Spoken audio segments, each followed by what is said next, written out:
Today we're going to do a quick review of the note names on the keyboard. So the piano, of course, uses the Western musical alphabet, which is the 12 distinct notes, and they repeat over and over again up and down the piano. And the Western musical alphabet starts on A and goes through G and then starts back over at A again. So we're going to start by looking at that in order of the regular alphabet for some reference. So this is C4, middle C right here. But instead of starting there, we're going to start here on A3. So this is going to be A here. And with each white note that we have, we're going to have another note name. So we've got A, B, C, D, E, F, G, and then A again. And you'll hear that A, those two notes sound the same, and that's how you know that you've gotten back to that same note and why we use the same letter name again. When you first come across the black key note names, it might be a little bit more confusing because there's two names for each note, and we're going to go over why there's two names for each note as we're naming them here.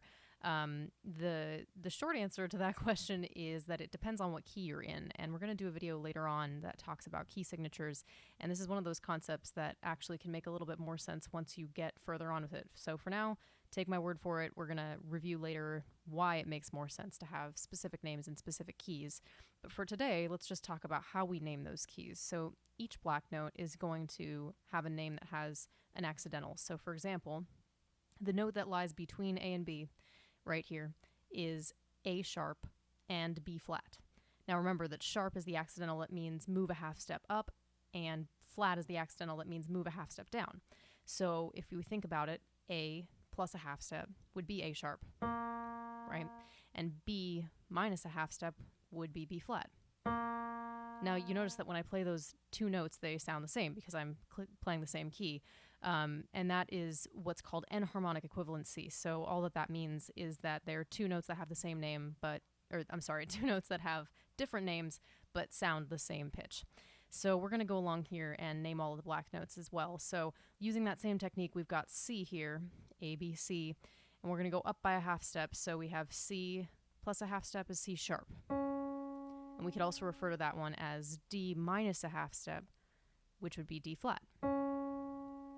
And then the next one up here between D and E, we're going to take our D plus a half step is D sharp, or E minus a half step, E flat. Now there's no black note between E and F, of course, and moving on to this one here between F and G.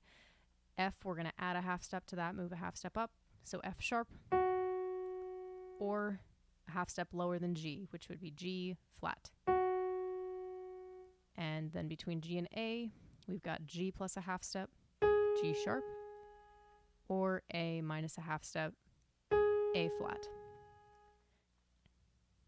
Going back and looking at this chromatically, which just means going by each half step, we're going to go from A to A again because that can be a little bit more logical in terms of the regular alphabet that starts on A. So we'll start here with A, then we have A sharp and B flat, then B, C, C sharp and D flat, D, D sharp and E flat, E, F, F sharp and G flat, G, G sharp and A flat, and we're back to A.